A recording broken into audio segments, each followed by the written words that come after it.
before we tackle this problem, we need to refresh ourselves in a couple of concepts related to when you've got variables that are raised to a particular power, variables with exponents. And the things that we have to remember are basically these things, that if you have a variable, we'll just say x, and you've got x squared, and we raise that to, let's say, the third power, the answer will be the x, again, the same variable, but raised to the power of 2 times 3. So you take these two numbers here and you multiply them together to get the final exponent. So the final answer for this one would be x to the 6th power.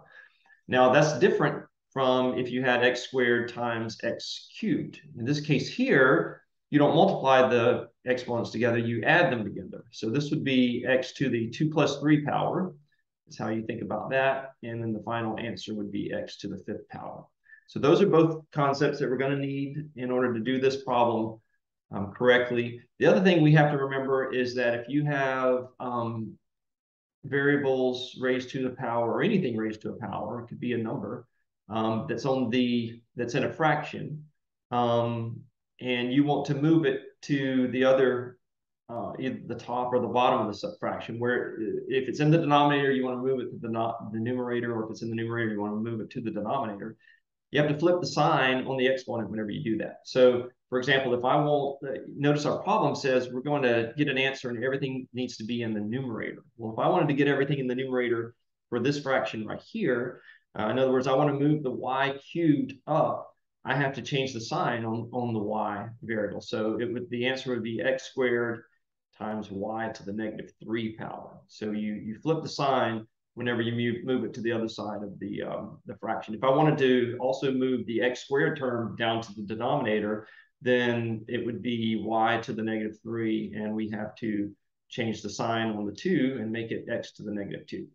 So remembering those rules related to exponents will help us do the problem that we've got listed here. And so as we look at this, the instructions tell us that we need to simplify and write the answer, like I've already pointed out, write the answer with all variables in the numerator. So what we're going to do is we're going to work with the numerator and the denominator independently. And then at the very end, we're going to take what's in the denominator, move it up to the numerator, and simplify. Okay? So the first thing we're going to deal with is these variables that are inside parentheses and raised to a power.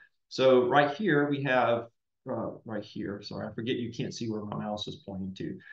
In that section of the problem, we have x times m to the negative 1 raised to the negative 3 power. Now, don't forget, if you see a variable like this with no exponent listed, there's an understood 1 in the exponent. That's x to the 1, right? Because anything to the first power, x to the 1 is the same as x, right? Anything to the first power is just whatever that thing is. So x to the first power, but then the whole thing raised to the negative 3 power, we would have to take the 1 and multiply it times the negative 3 that's up here, okay?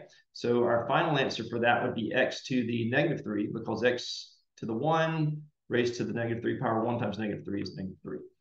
For the next part, for the m variable, we've got m raised to the negative 1, and then we're going to raise it to the negative 3rd power. So we've got to multiply negative 1 and negative 3 together to give us m to the 3rd power. We'll just write the other ones like they are, and we'll simplify all of that in just a moment. Now we'll go down to the bottom and fool with the parentheses down here. We notice to start with that x to the 0 power, we could just remove that because x to the 0 power is the same as 1. Anything raised to the 0 power is 1. And so we can just sort of forget about that at this point. So we're just going to look at y squared raised to the negative 2 power. And that means we're multiplying the 2 times the negative 2, which gives us negative 4. So the answer there is y to the negative 4 times x times 1. Okay? I'm sorry, times y. Now let's combine everything that we can in the numerator up here. What we can combine together, we can only combine together the variables that are the same, right? So all of the terms that have x as the variable and all of the terms that have m as the variable, those we're able to combine. And what I like to always do with my variables is put my variables in alphabetical order. That helps me keep track of them and not accidentally overlook one. So I'm going to deal with the m's first. So m cubed times m squared. Remember, in that case, we add the exponents together. So our final answer for the m's is going to be m to the 5th power. And then for the x's, when we add -3 to +2, we get a -1. So we've got x to the -1 power there. And then on the bottom, we'll move the x to the front, since alphabetically that comes before y. And then now we're looking at y to the -4 times y to the first power. So we're going to add -4 and 1 together, which gives us a -3. So the answer here is y to the -3. Our final step is to get everything in the numerator, like the instructions say.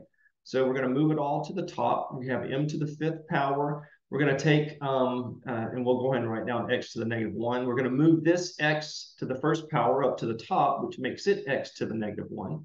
We flip the sign. And the y to the -3 down here, when we move it to the numerator, is going to become y to the 3rd power, or y cubed. The last thing that we can do is combine these x terms together by adding their exponents. And so our final answer is going to be m to the 5th power times x to the -2 power, because -1 plus a -1 is -2, times y cubed. And so that would be our final answer for this particular problem.